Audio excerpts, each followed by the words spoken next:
Hello everyone, my name is Jamin. Thanks so much for visiting my channel. In this video, I have a Dell Inspiron Chromebook 3181, also known as a P26T model computer. I'm going to show you how to get inside, access your battery. Before I get going, real quick, if you have any questions during the video, check out the FAQs below in the description. It could save you some time getting an answer. But if you do need to leave me a question or comment, I do check those a couple times a day. Okay, so to start, I have a screw in each one of the four corners, one screw in the middle, and then two screws here hidden under these caps. So I'm going to take a small tool, small flat metal tool, pry those caps off to take off all these screws.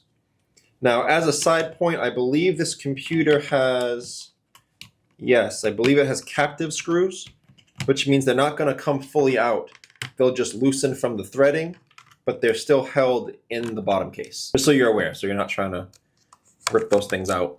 Another thing, if you notice, my computers that I work on are sitting on an anti-static mat.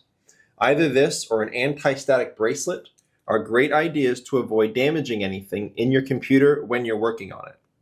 If you would like any help with tools or supplies for your computer project, as well as all the replacement and upgrade parts for this specific model computer, I will have a link below in the description, also above in the video, and that'll be a link to, again, all those tools and supplies that I use in my shop, plus the replacement parts for this model computer. Okay, so after taking those up, I'm going to take out these last two screws, also captive screws, and then when all of those are up, I'm going to take my small flat metal pry tool, and I'm going to go across the seam of the bottom case and gently pry it up from the rest of the computer. Now to do this, I'm going to stick it right in there and give it a twist. And that comes up. Just go nice and slow around the computer. Don't put the pry tool too far in. You could damage some internal components. Just keep going around. And you should be able to pop all the sides up. Okay. Okay, so you pull that up. Nothing's attached to it. Set that to the side. Very dirty, apparently. I'm just going to clean this off real quick. So here's your battery right here. It looks like it's held down by 1, 2, 3 screws and plugs into the motherboard right here. So to unplug it, I'm going to take my small flat plastic pry tool, and it looks like the white plug has 2 grips on either side. So that's going to be easy to wedge out of there. We don't want to pull on cables when we're unplugging things in computers. You could damage them. As much as possible, we want to just manipulate the plug. So this is a good one for that. I'm going to take my pry tool and push out one side at a time. And that comes out very easily like that. To actually take out your battery, I'm going to take out these 3 screws. Make sure to keep screws separate.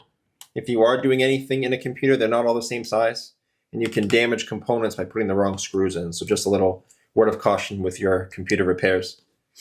Okay, so that should free up the battery, and it comes right out like that.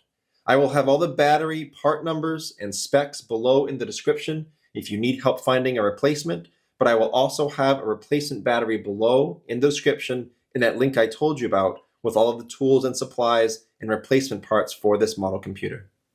And as another side note, if you are here because your computer is not turning on at all and appears dead, it could be a bad battery, but it could be something else. A computer should still turn on and work in most cases with a bad battery, as long as the charger is plugged in. So if your computer is not turning on, it could be something other than a bad battery. I will have a video link below in the description. It'll be a tutorial in showing you how to troubleshoot that situation if your computer is not turning on. So that's the video. That's how you would access those components. If you have any questions or comments, check out the FAQs in the description first. It could save you some time getting an answer if your answer is commonly asked. If you do need to leave me a question or comment, though, please feel free. I do try to get to those a couple times a day at least.